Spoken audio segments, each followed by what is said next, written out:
How's it going, guys? My name's Andrew, here with Micah's Motorsports. We're going to be going to Cleetus McFarland's Christmas Tree Drags 2025.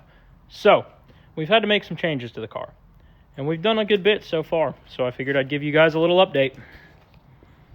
So, we switched over to dual Magna Fuel 750s, so we can get all the fuel for all the boost. We've got an inverter and an elf in the trunk. Got a roof rack on the car for carrying a Christmas tree. Inside, we went ahead and added a drive shaft safety loop because we're planning on going fast. We've switched over to a Holley Dominator. And in addition, we've now got a 5-bar Holley map, and we're adding a coolant pressure sensor just for some safety. Outside of that, Christmas tree. To be honest, there are so many things we did to this car, little things, just to make it happier for this event, that I forgot about a lot of it.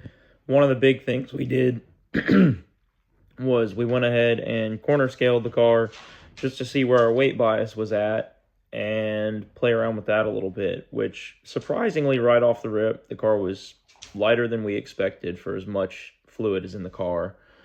We didn't have to add any weight. It's already balanced where we want it for a radial. The only thing we really did change was our anti-squat and our shock settings, just so it's got a little more bite to it.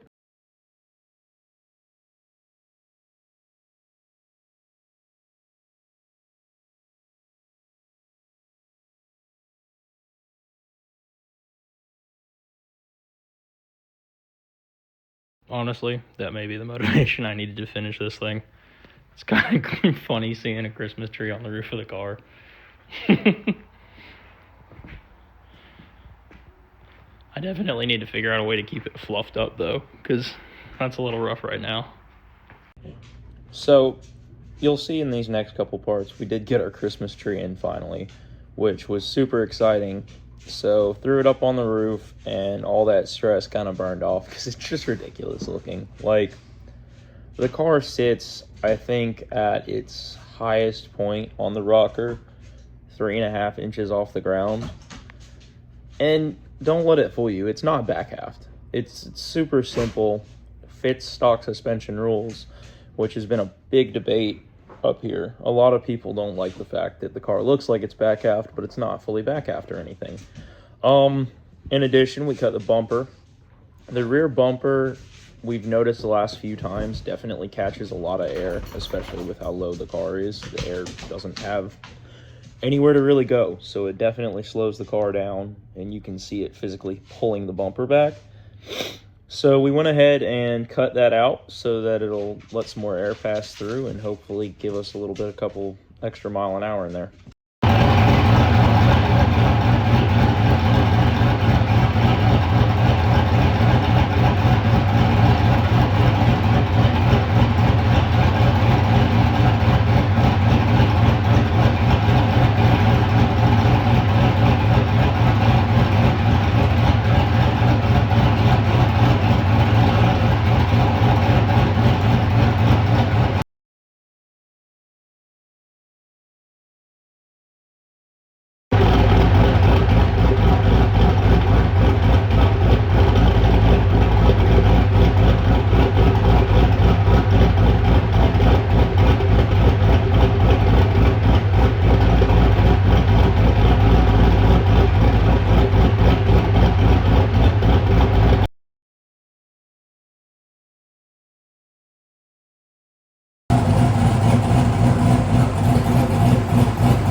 I know there's a lot of idle clips in here too. A lot of it was just we were making changes to the tune, to different things about the car that would affect how it runs in between the other things we were doing as well, if that makes sense.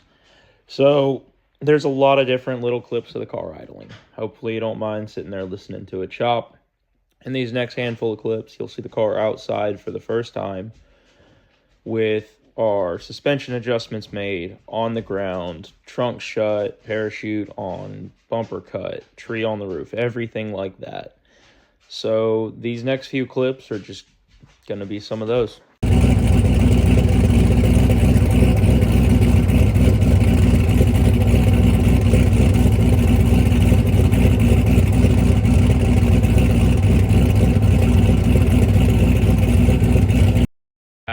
So, we have our Christmas tree mounted up on our roof, ready to go.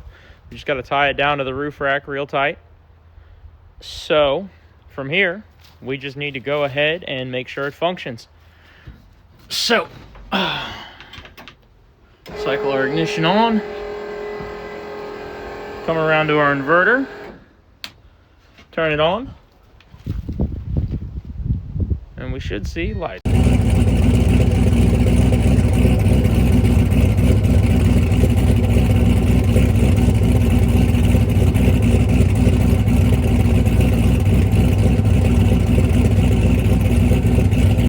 You'll see in this next clip here just some stuff on the Holley display on our laptop.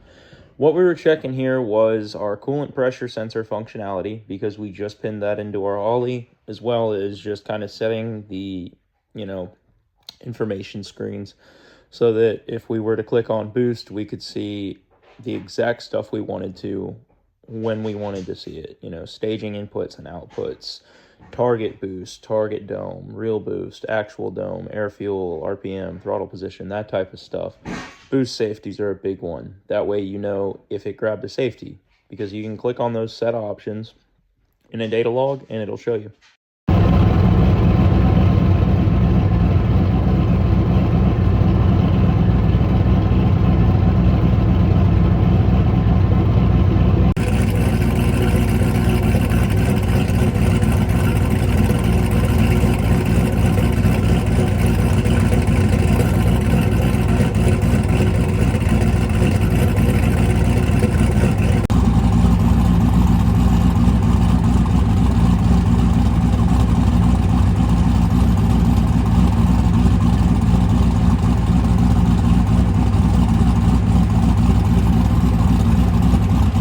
I've been waiting on these pins for my Holley ECU so that I could pin my coolant pressure sensor for 3 weeks. 3 entire weeks. And I knew the day that I did it, they'd show up. And I went ahead and wired it with the T-pin drive-by-wire harness just to get by for now. And now they show up. But like, dang. As you can see, we've started getting the perimeter done. You can see right here, it's starting to pull away, and if you press on it, it goes back down on the seal. However, we've had some issues. We've repeatedly had taps breaking off in our window all day. We did most of the front and the entire rear without breaking a single tap. And now we've broken, I think, 8 or 9 taps today. So it's certainly a pain.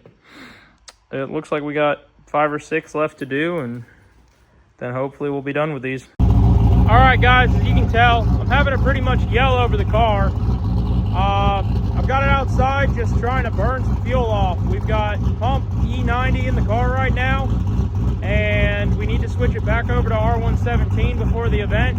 So we're just gonna sit here and let it run, burn it all out. Lights on, testing everything, just making sure everything's ready to go.